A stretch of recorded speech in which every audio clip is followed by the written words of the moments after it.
자, 우리나라의 지금 대내외적 조건이 객관적으로 너무 안 좋아지고 있습니다. 제가 자꾸 이런 이야기를 하는 것은 비관을 전파시키는 게 아니라 이 정도로 어려우니까 미래에 어떤 일이 발생할 건가라는 부분에 대해서 현명한 판단을 해야 된다는 겁니다. 기업의 65%가 현재 장기형 불황이라고 경기를 판단하고 있고 기업의 절반이 내년에 긴축 경영을 한다고 한국경총이 발표한 기업의 내년 경영 전망 조사에서 드러났습니다. 현재 경기 상황을 어떻게 바라보냐니 64.6%. 그러니까 3분의 2가 장기형 불황이라고 이야기를 하고 일정 기간 저점을 간 이후에 이렇게 회복될 거라고 말하는 쪽은 19.2, 고점 통과 후에 이제 하락하고 있다는 사람이 13.2, 회복 국면에 접어들었다라는 사람이 2.4에 불과했다고 합니다. 기업이 생각한 내년 경제 성장률은 1.9라는 것이 43.9%, 1.5에서 2.0이 38% 이렇게 나왔다는 겁니다. 또 1.5 이하가 17.1%는 1.5% 이하일 거라고 생각을 했다는 겁니다. 그래서 그러면 내년에 경영 기조를 어떻게 할 거냐 하니 47.4 절반이 긴축 경영, 34.1%가 현상 유지, 확대 경영은 18.5%라는 겁니다. 자, 내년 투자 개혁도 축소가 39.4, 금년 수준이 38.6, 확대가 22%라는 겁니다. 자, 내년 경영에서 제일 어려운 게 뭐냐 물으니 당연히 노동정책, 내수 부진, 대외 여건 불확실성이었고 흔히 정경련이나 이런 쪽에서 보수 언론이 입에 달고 사는 기업 규제 강화는 10%밖에 안 됐습니다. 그래서 기업을 일단 실제 운영하는 사람 입장에서는 내수 부진과 노동 문제가 제일 심각하다 이렇게 봐야 되겠죠. 이제 기업가들은 이렇게 보고요.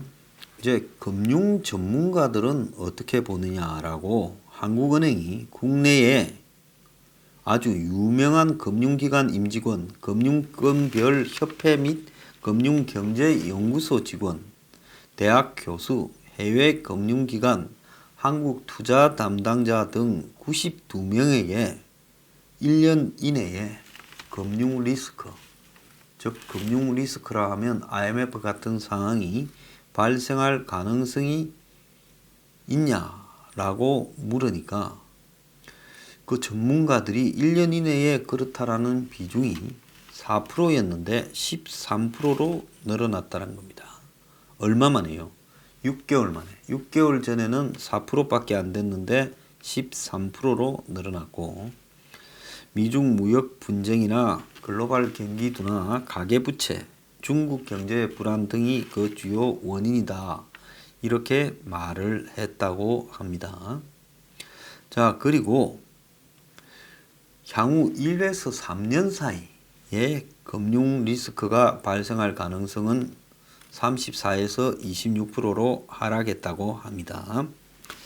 자, 여기에서 미국에서 금융위기가 2007년에 시작되었을 때 미국의 이런 전문가들 중에서 금융위기가 곧 1년 이내에 시작될 거라고 2007년 1월 달쯤에 물었을 때 그럴 거라고 답변한 사람이 1%나 됐겠습니까? 없습니다. 그래서 이런 위기를 물으면 대다수가 아니라고 답을 하지 기라고 답을 하는 사람은 별로 없습니다. 왜? 아니라고 말했을 때 아니라고 한 사람은 별로 기억하지 않지만은 안 난다고 했다가 났을 때 왜? 대부분이 안 난다고 하기 때문에 난다고 했다가 안 나면 사람들이 기억을 하죠. 그러니까 이런 일에 대해서는 첫 번째로는 금융 전문가나 경제 전문가라는 사람들이 기득권이니까 자기 스스로가 기득권 입장에서 투자해 놓고 재산을 운영하기 때문에 어떤 부정적인 결과를 전혀 기대하고 싶지가 않고 두 번째는 혹시라도 나중에 말이 틀렸을 때 안 난다고 했다가 났을 때는 니 안 난다고 했지라고 하는 사람은 많기 때문에 숨어 있으면 되죠. 근데 난다고 했다가 안 났을 때는 망신당할까봐 안 한다는 겁니다. 그래서 이거는 상당히 높은 비율이다. 그래서 양심적인 사람들이 이렇게 말을 할 정도라면 그런 금융 리스크가 발생할 가능성이 매우 높아진 상황이다. 이렇게 해석을 해야 될 거라 봅니다. 오늘 아침에 신문에 보면요. 한국의 청년 실업자가 10년간 28% 늘어났는데 OECD 국가는 청년 실업자가 14% 줄었다는 겁니다. 참 기가 찬 일이 아닐 수가 없는데요. OECD 국가 전체 평균은 오히려 1.3% 줄어든 걸로 개선이 되었습니다. 한국은 청년 실업률이 10년 전만 해도 OECD 평균보다 3.3% 높았는데 이제는 평균과 거의 비슷한 수준이 되었습니다. 그는 한국의 지금 청년 인구가 갈수록 줄어들고 있는데 그러면 일본 같은 경우에는 지금 어떻습니까? 청년 인구가 줄어드니까 일본에는 지금 구인난이지 구직난이 아니라는 겁니다. 즉 회사가 대학 졸업생을 다 데리고 가는 사람이 모자라는 거예요. 사람이 줄어들다 보니까. 일본 경기가 뭐 그렇다고 획기적으로 회복된 건 아닌데도 한국에서 많은 사람들이 수만 명이 일본에 취업을 하러 가지 않습니까? 그런데 한국에는 인구가 줄어드는데도 불구하고 청년 실업이 늘어나고 있다. 이거야말로 정말 심각한 상황이죠. 자, 청년들이 지금 이런 상황인데 오늘 아침에 좀 충격적인 조사가 하나 나왔습니다. 통계청 조사 결과인데요. 한국인의 41세 때 소득이 노동소득이 3,209만 원으로 정점이고 이후에는 점점 내려와 가지고 그야말로 적자가 된다. 그러니까 41세 전에는요. 지금 소득이 점점 파란 게 올라갑니다. 빨간 거는 소비고 파란 거는 소득입니다. 그래가지고 41세부터 이제 이렇게 또 소득이 줄어들어요. 그리고 소비는 그래도 비슷하게 가니까 59세가 되면 다시 적자 인생이 돼요. 처음에는 적자였다가 그 다음에 흑자였다가 다시 적자인데 이게 지금 너무 빠르지 않느냐라는 게 지금 문제라는 겁니다. 자, 그래서 남들보다 늦게 남이 취업할 때 뭐 20대 후반쯤에 취업한 사람이 평생을 통해서 흑자 인생을 살아갈까 하니 그 대답이 아니다라고 나왔다는 겁니다. 그러니까 내가 모질하지 않고 정상으로 살아도 적자 인생이다. 2016년 기준으로 평생 쓰는 소비에서 노동소득, 즉 임금이나 자영업 소득을 뺀 값이 생애 주기 적자. 그러니까 흑자를 낳으려면 내가 들어온 수입에서 소비를 빼야 되는데 대체로 적자가 많으니까 소비에서 내가 평생 받은 노동소득을 빼서 그것이 이제 적자 액수만큼 되는 겁니다. 내가 쓴 데에서 내가 받은 돈만큼을 수입만큼을 뺐을 때 그게 마이너스가 아니고 플러스면 어떻게 됩니까? 그게 적자가 되는 거죠. 그래서 이게 110조 3천억 단순 계산으로 국민 한 명당 215만 원 적자가 나오더라는 거예요. 고령화가 진행되면서 병원비가 늘어나고 보건 지출이 늘어나고 무섭게 어려워 모르지요. 사교육비도 어릴 때 이제 내가 돈 벌 때까지는 어떻게 됩니까? 돈 벌 때까지는 이 대목까지는 지금 적자가 되는 거죠. 그래서 16살 때 고등학교 때 적자가 연 2,867만 원이고 41세 때 3,209만 원이고 그나마 이제 그렇게 돼서 27세 보통 취업 연령쯤부터 이제 흑자 인생이 시작이 되어서 59까지는 흑자가 유지되는데 59부터는 적자로 돌입한다는 겁니다. 자, 14세 이전까지 소득이 전혀 없을 때까지가 130조 6,150억 적자고요. 65세 이상 노년층이 92조 4천억 적자라는 겁니다. 그래서 노년층 적자가 지금 노령 인구가 늘어나면서 커지고 있는데요.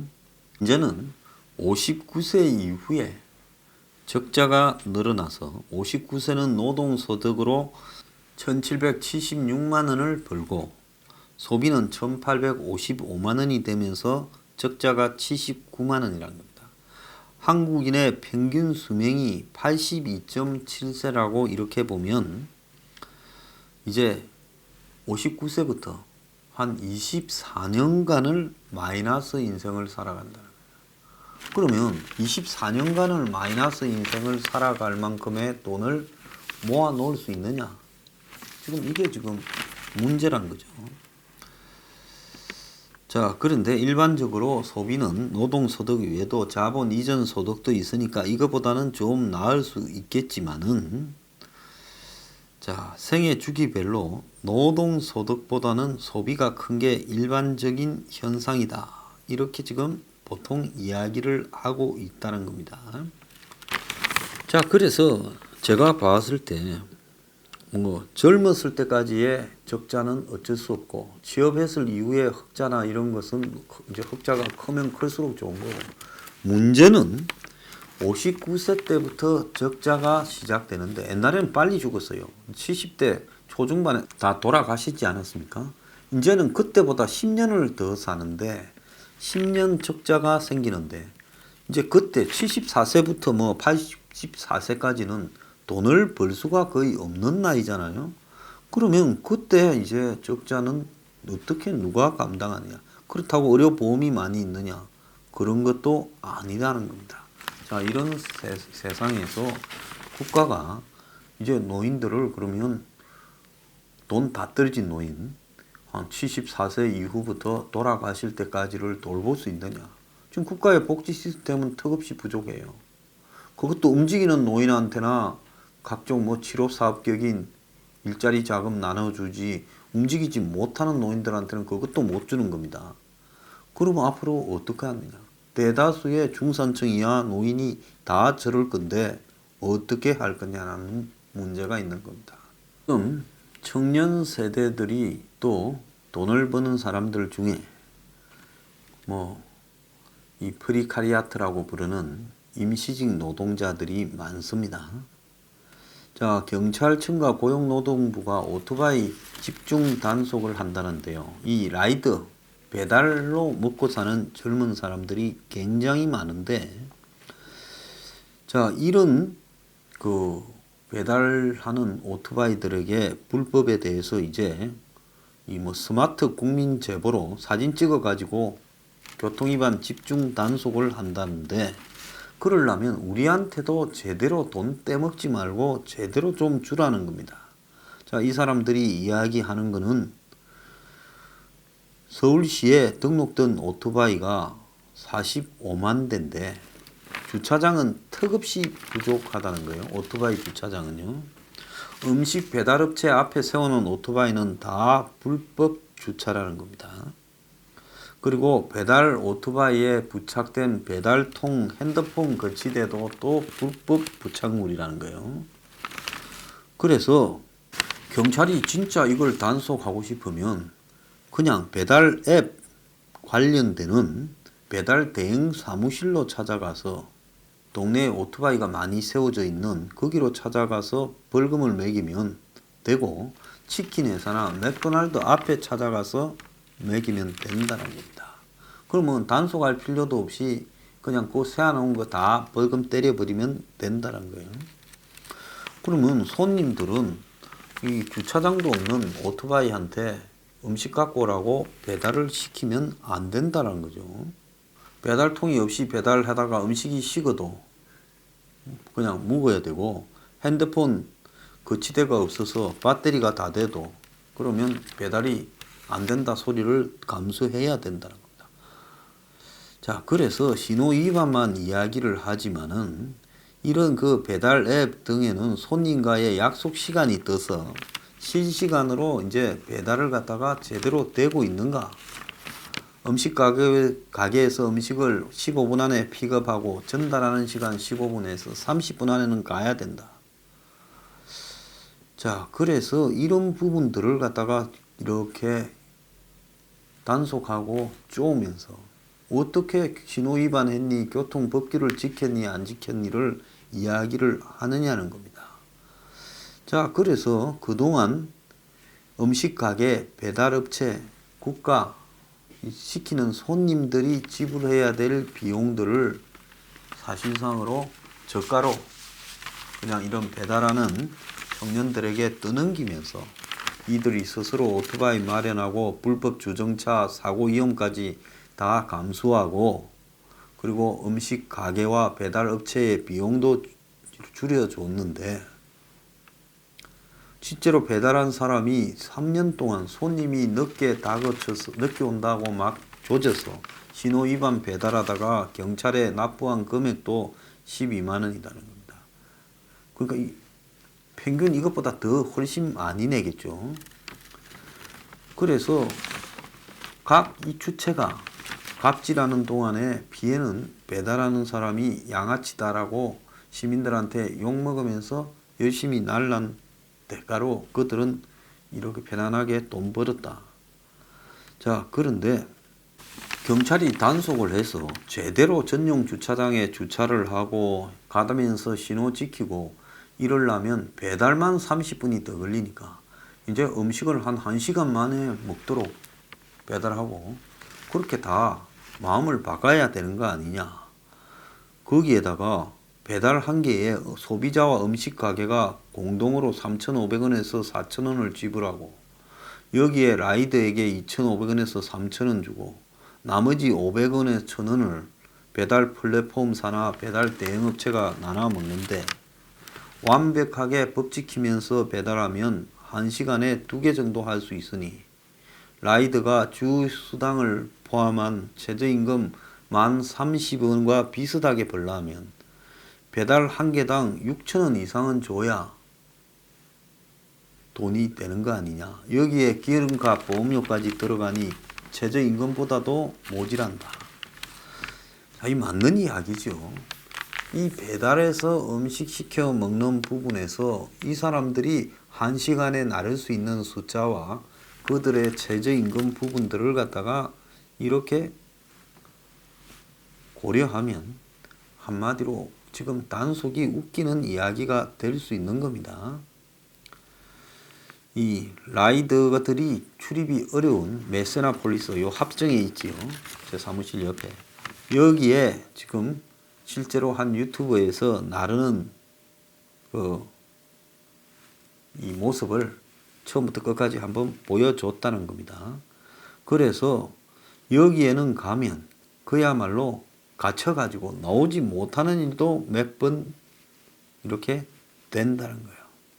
자, 이런 일을 겪고 있는데 이 모든 원흉의 배달 라이더에게 있다. 이런 비판을 하는 부분도 있습니다. 우리가요, 이 배달시켜서 음식 먹는 경우가 많잖아요. 그런데 그걸 아는 사람이 무슨 애환이 있나 하는 것도 우리가 지켜봐야 되는데 이렇게 먹고 사는 사람이 한국에 수십만 이제 100만 이렇게 넘어가게 되는 상황에서 이 일을 어떻게 우리가 인식해야 되냐 이런 것들도 고민이 필요한 겁니다. 그런데 정책을 세우는 사람은 이런 일을 하는 사람들과는 너무 다른 세상에 살고 그러니까 지금 이런 사람들이 최저임금을 적용될 수 있도록 어떻게 해야 되냐 이런 것도 고민을 해야 되는 거예요.